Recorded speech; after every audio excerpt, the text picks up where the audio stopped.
नमस्ते साथियों, स्वागत है आपका एक बार फिर से इस इम्पोर्टेंट वीडियो में। आज हम आरआरबी एएलपी के बारे में डिस्कस करेंगे, जिसका सीबीटी 1 का रिजल्ट आना है और इसका कट ऑफ क्या जा सकता है। तो जैसे आरआरबी की वैकेंसी निकली थी एएलपी की सीएन, अगर हम बात करें तो सीएन 1 2025, तो आपकी एग्ज़ाम जो 13 से लेकर 18 तक चली थी। तो लास्ट जो आपकी एग्ज़ाम थी सीबीटी 1 वो 18 फरवरी 2026 को थी। तो उस हिसाब से अगर हम देखे जाएंगे, अमूमन ये होता क्या है कि आरआरबी 2 से 3 महीने के बीच में अपनी जो एग्ज़ाम का जो सीबीटी का जो रिज़ल्ट होता है सीबीटी 1 का, वो निकाल देता है 3 महीने के लगभग में। ठीक है, दो चार दिन कुछ आगे पीछे हो सकते हैं। तो उस हिसाब से हम देखेंगे कि कहाँ तक आपका कब तक रिजल्ट आने की संभावना है सीबीटी 1 की, क्योंकि अगर आपने एग्ज़ाम दिया है तो आपको काफ़ी उसका इंतजार होगा और आप सीबीटी 2 की भी तैयारी अच्छी चल रही होगी आपकी, जो कि 2 पार्ट में होती है। ठीक है, तो हम डिस्कस करेंगे आज सीबीटी 1 के कट ऑफ का। तो सीबीटी 1 का कट ऑफ क्या जा सकता है आपको, आप अब आपके आंसर की के हिसाब से आपका क्या स्कोर बन रहा है, आप कमेंट करके बताएं आपका स्कोर 75 में से आपका कितना स्कोर है। और ये जो मैं कट ऑफ बताऊंगा ये 75 में से कट ऑफ है। ठीक है, क्योंकि 75 में से कट ऑफ रिलीज होगा उसका, तो उसी हिसाब से हम यहाँ पर एक कट ऑफ का डिस्कशन करेंगे। और हमारे पास कहाँ से हम डिस्कशन करेंगे, वैकेंसी 2025 की हमारे पास टोटल वैकेंसी है और 2024 की वैकेंसी प्लस 2024 का कट ऑफ, ताकि उससे एक अंदाजा लगाया जा सकते हैं कितनी वैकेंसी पे किसका कट ऑफ जाएगा। और हम ये जोन वाइज अलग अलग वीडियो बनाएंगे, क्योंकि एक ही वीडियो में अगर सारे जोन का अगर हम एनालिसिस लेते हैं तो वहां कोई कुछ पिक्चर क्लियर नहीं होती, किसी को कुछ समझ में नहीं आता है, क्योंकि हर जोन का कट ऑफ अलग अलग जाता है, हर कैटेगरी का अलग कट ऑफ अलग अलग जाता है। तो हम हर जोन के लिए एक अलग वीडियो बनाएंगे और उस जोन में हर कैटेगरी का एक अलग अलग हम डिस्कस करेंगे। ठीक है, तो हमारे पास 2024 की वैकेंसी है, तो जो 2024 में कितनी वैकेंसी थी उस हिसाब से कट ऑफ कितना गया था और 2025 में कितनी वैकेंसी है उस हिसाब से हम देखेंगे। और यहां पर हम सारी कैटेगरी के लिए डिस्कस करेंगे, चाहे UR, SC, ST, OBC, EWS, और एक स्पेशल फोकस करेंगे हम एक्स सर्विसमैन कैटेगरी पे, क्योंकि एक्स सर्विसमैन कैटेगरी एक ऐसी कैटेगरी है जो कि सेना में सर्विस करने के बाद जब दोबारा अपनी सेकंड इनिंग के लिए वो ट्राई करते हैं दूसरी जॉब में, तो उनके लिए यहाँ पर जो कोई डिस्कशन करता है, कोई डिस्कशन करते नहीं है एक्चुअली, नहीं कोई बात नहीं करता, सिर्फ 5 कैटेगरी की सब बात करते हैं यूट्यूब पे कि यूआर, एससी, एसटी, ओबीसी और ईडब्ल्यूएस कैटेगरी, लेकिन एक्स सर्विसमैन की कैटेगरी की कोई बात नहीं करता और ना इनके कट ऑफ का कोई डिस्कस करता है कि इतना कट ऑफ जाएगा, कितनी वैकेंसी क्या। तो मेरा जो फोकस रहेगा वो स्पेशल एक्स सर्विसमैन के ऊपर रहेगा। हालांकि हम सारे वैकेंसी का यहाँ पर करेंगे तभी अंदाजा लगा पाएंगे, तो हम सारे 5 वैकेंसी को 5 कैटेगरी को तो लेंगे ही लेंगे और एक्स सर्विसमैन को भी हम स्पेशल कैटेगरी में यहाँ पर शामिल करेंगे, उसके बारे में भी हम डिस्कस करेंगे। तो अगर आप एक्स सर्विसमैन हैं और आप अगर रेलवे या किसी भी जॉब की तैयारी कर रहे हैं तो आप चैनल को सब्सक्राइब करके रखें, क्योंकि मैं हर एग्जाम के लिए अपडेट इस हिसाब से देता रहता हूँ, बनाता रहता हूँ। ठीक है, तो आइए हम स्टार्ट करते हैं हमारा। और ये जो आज का हमारा जोन है अहमदाबाद जोन से, ठीक है, तो आज हम अहमदाबाद जोन के लिए करेंगे यहाँ पर एनालिसिस, ठीक है, कट ऑफ का। तो ठीक है, देख सकते हैं कि जैसे कि अहमदाबाद की अगर हम बात करें तो यहाँ पर सिर्फ एक जो रेलवे, जैसे कि वेस्टर्न रेलवे, साउथर्न रेलवे होता है, तो यहाँ पर एक वेस्टर्न रेलवे की, अगर हम वेस्टर्न रेलवे की होती है, ठीक है, तो डब्ल्यूआर की हम यहाँ पर बात करेंगे। ठीक है, तो डब्ल्यूआर में देखो आप UR category, SC, ST, OBC, EWS, ex serviceman. अब एक सर्विसमैन में क्या होता है, एक सर्विसमैन को भी यहाँ पर अलग अलग कैटेगरी में, 5 कैटेगरी में डिस्ट्रीब्यूट करते हैं। तो पिछले साल जो कट ऑफ गया था वो इस हिसाब से गया था, जो आप लाल कलर में देख रहे हो, यहाँ पर मैंने @ लिखा हुआ है इसके लिए। ठीक है, उसी हिसाब से जैसे यूआर, एसटी और ओबीसी में सिलेक्शन हुआ था इन कैटेगरीज का। ठीक है, यहाँ एक मिनिमम क्राइटेरिया भी होता है, जैसे यूआर का अगर बात करें तो 40% मिनिमम लाना ही लाना होता है, एसटी की बात करें तो 30% और ओबीसी की बात करें तो 30%। यूआर के साथ ईडब्ल्यूएस होता है, यूआर और ईडब्ल्यूएस का 40% मिनिमम होता है कि अगर यहाँ पर 40% नहीं लाए तो यहाँ पर जॉब नहीं मिलेगी। उसके बाद एससी और ओबीसी का साथ में होता है 30%, और जो एसटी की अगर हम बात करें तो यहाँ पर मिनिमम 25% पे सिलेक्शन हो जाता है। ठीक है, तो उसी हिसाब से आप देख सकते हो कि यहाँ पर देखो 40 से ऊपर है, यहाँ पर भी 40 से ऊपर है, यहाँ 30 से ऊपर है, यहाँ 30 से ऊपर है, यहाँ 25 से ऊपर है, तो उसी हिसाब से यहाँ पर कट ऑफ जाता है। ठीक है, तो आइए हम देखते हैं। अब वैकेंसी की अगर हम बात करें यूआर कैटेगरी के लिए, तो देखो 2024 में यहाँ पर 95 वैकेंसी थी। ठीक है, और 95 की वैकेंसी का आपको पता है 15 गुना उन्होंने लिया था, तो 15 गुना लिया था, उस हिसाब से यहाँ पर 54.54 कट ऑफ गया था। ठीक है, तो 54 कट ऑफ गया था, तो यहाँ पर देखो कट ऑफ आपका क्या जा सकता है, यहाँ पर ये 42 यहाँ पर गया है, और ये जो है एक्सपेक्टेड है, ठीक है, एक्स नहीं समझना उसको, एक्सपेक्टेड कट ऑफ है। तो एक्स सर्विसमैन का कट ऑफ यहाँ पर देखो अलग गया था 42 और 32 और 32, ठीक है। तो हम यहाँ पर देखो सबसे पहले करते हैं इसकी बात, किसकी, यूआर कैटेगरी की। तो यूआर कैटेगरी में 95 पे आपका 54.54 कट ऑफ गया है। वैकेंसी कितनी है, अभी लगभग 2.5 गुना वैकेंसी एक्स्ट्रा है यहाँ पर, ठीक है। तो 223 वैकेंसी है। तो आप ये मान के चलो कि यहाँ पर जो कट ऑफ गिरेगा वो कम से कम 5 से 6 नंबर या 7-8 नंबर गिर सकता है, ठीक है। तो अगर हम 8 नंबर यहाँ पर माइनस करते हैं और हम यहाँ पर एक कट ऑफ राउंड फिगर में लेंगे और उसको +2 -2 के साथ चलेंगे, क्योंकि एग्जैक्ट कट ऑफ तो कोई भी नहीं बता पाएगा, मैं आपको थोड़ा बहुत वेरिएशन तो आएगा ही आएगा, अलग अलग क्वेश्चन जो एग्जाम के उस क्वेश्चन डिफिकल्टी के लेवल के हिसाब से, ठीक है। तो हम यहाँ पर एक लेके चलते हैं कि 95 का अगर हम बात करेंगे तो 54.54 गया था, तो 223 पे कितना जाने वाला है, तो कम से कम यहाँ पर 8 नंबर कम हो जाएंगे, ठीक है। तो 8 नंबर कम हो जाएंगे तो आपके मान के चलो कि आपका यूआर का जो है 46 के आसपास जाएगा, और इसको हम +2 और -2 के साथ लेके चलेंगे ताकि हमारा डाटा सही रहे, ठीक है। तो आप ये मान के चलो 46 के साथ 44 भी हो सकता है, 48 भी हो सकता है, ठीक है। आगे हम बात करेंगे एससी कैटेगरी की। एससी में देखो 37 वैकेंसी थी पहले, उसके लिए कट ऑफ गया था 36। अब आपको पता है कि एससी में मिनिमम 30% ही होता है, 30% के नीचे सिलेक्शन नहीं होता है, और यहाँ पर देखो कट ऑफ लगभग जो वैकेंसी की बात करें तो लगभग डबल है। तो आप ये मान के चले कि 4 से 5 नंबर यहाँ डाउन हो जाएगा, और 30 से नीचे वैसे भी नहीं जाएगा। तो आप ये मान के चलो कि आपका जो कट ऑफ है वो 32 आप एक्सपेक्ट कर सकते हो यहाँ पर, और यहाँ पर +2 -2 के साथ रहेगा, ताकि 30 से नीचे भी नहीं जाए और हम 34 तक भी हो सकता है।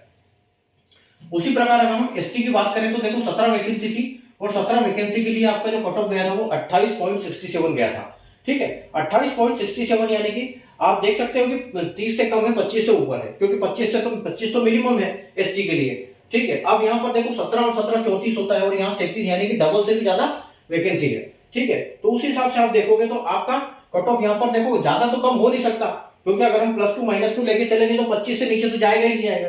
तो हम यहाँ पर 27 मान सकते हैं कि 27 और +2 और -2 यानी कि 29 भी हो सकता है या 25 भी हो सकता है, ठीक है।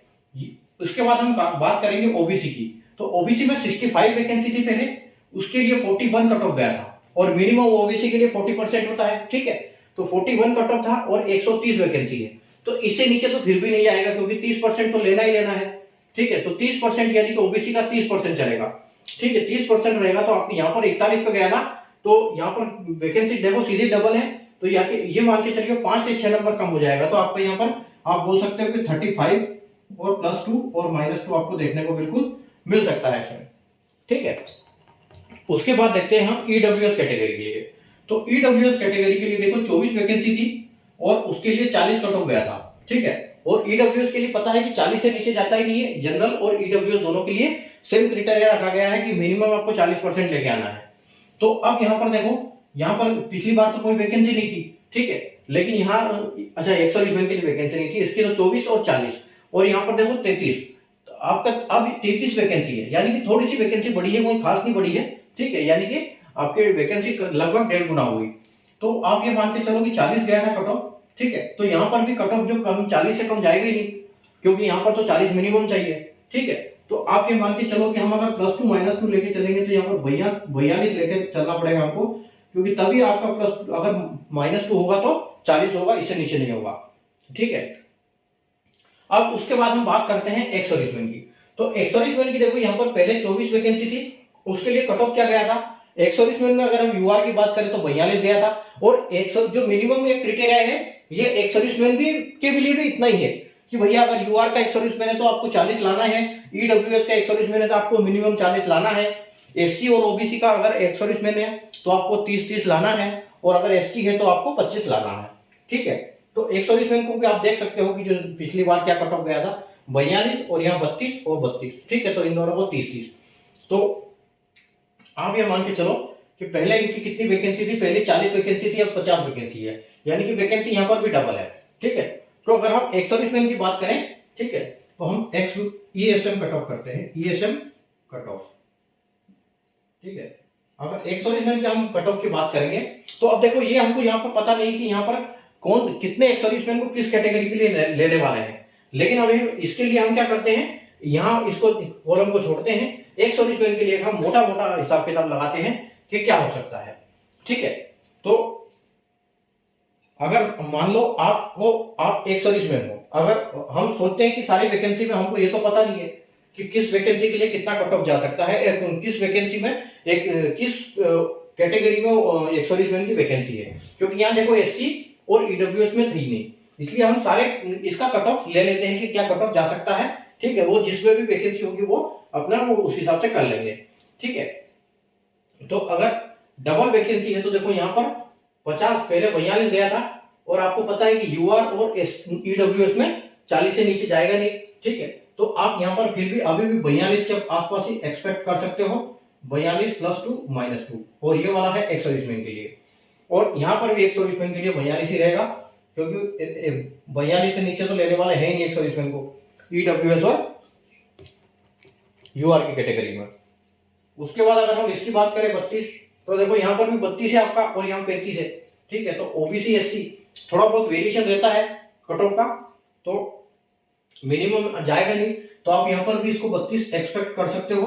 ठीक है, 32 + 2 - 2, और अगर हम इसकी बात करें यहाँ पर ओबीसी की, तो ओबीसी में आपकी मान के चलोगे 1-2 नंबर यहाँ पर कम हो जाएगा, तो ये 33 हो जाएगा इस बार +2 - 2 के साथ। ठीक है, और ये है एक्स सर्विसमैन का ESM category, ESM cut off, इसको ब्लैक सेलेक्ट करते हो ताकि ज्यादा सही दिखेगा वो।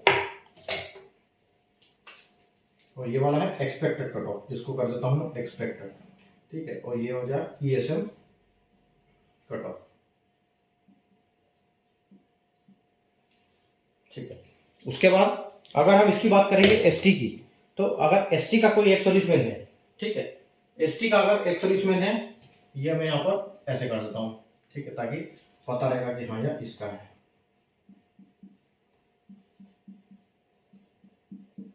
ठीक है, और एसटी की बात करेंगे, देखो पहले 27 था तो अब भी 27 है, क्योंकि यहाँ पर ये रखा गया होगा मिनिमम वाला 25% है यहाँ पर, तो हम इसको भी 27 लेके चलेंगे, मतलब ये तो आपको लाना ही पड़ेगा। ठीक है, तो ये था हमारा एनालिसिस अहमदाबाद जोन के लिए, आरआरबी एलपी के लिए, जो कि 2025 की एग्जाम है। ठीक है, तो उम्मीद है आपको एनालिसिस समझ में आया होगा कि आपका सेविंग स्कोर क्या है, आपका आंसर की के हिसाब से रो स्कोर आपका क्या आ रहा है, आप उसको यहाँ पर देख सकते हैं। अभी हालांकि नॉर्मलाइजेशन होगा, कुछ क्वेश्चन गलत होंगे वो इग्नोर होंगे, तो यहाँ पर प्रोरेटेड स्कोर भी आपको दिया जाएगा। ठीक है, लेकिन एक ये हमारा स्कोर यहाँ पर कट ऑफ जा सकता है बिल्कुल। ठीक है, अब हम बात करते हैं रिजल्ट की, जो कि मैंने आपको बताया था कि हम लास्ट में रिजल्ट के लिए डिस्कस करेंगे।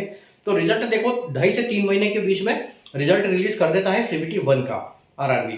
तो 18 फरवरी के दिन आपका जो लास्ट एग्जाम था उसके हिसाब से चलते हैं, तो 18 फरवरी यानी कि मार्च, अप्रैल, मई, तो अप्रैल चल ही रहा है, अगला महीने की अगर हम बात करें तो मई, तो आप ये मान के चलो कि 15 से 20 से मई के बीच में आपका रिजल्ट आने के चांसेस बिल्कुल 95% रहेंगे। ठीक है, हाँ 5% है कि या कुछ पहले भी आ जाए या फिर बाद में भी हो सकता है, लेकिन 95% चांस आपके रहेंगे 15 से 20 के बीच में रिजल्ट आने के लिए। ठीक है, तो आप अपनी जी तोड़ मेहनत कीजिए सीबीटी 2 के लिए। ठीक है, और अच्छे से तैयारी कीजिए, आपकी सीबीटी 2 भी बहुत जल्दी होने वाली है। जैसे आपका रिजल्ट आएगा उसके 1 महीने के अंदर अंदर आपका सीबीटी 2 भी आरआरबी करवा देगा। ठीक है, तो उम्मीद आपको समझ में आया होगा।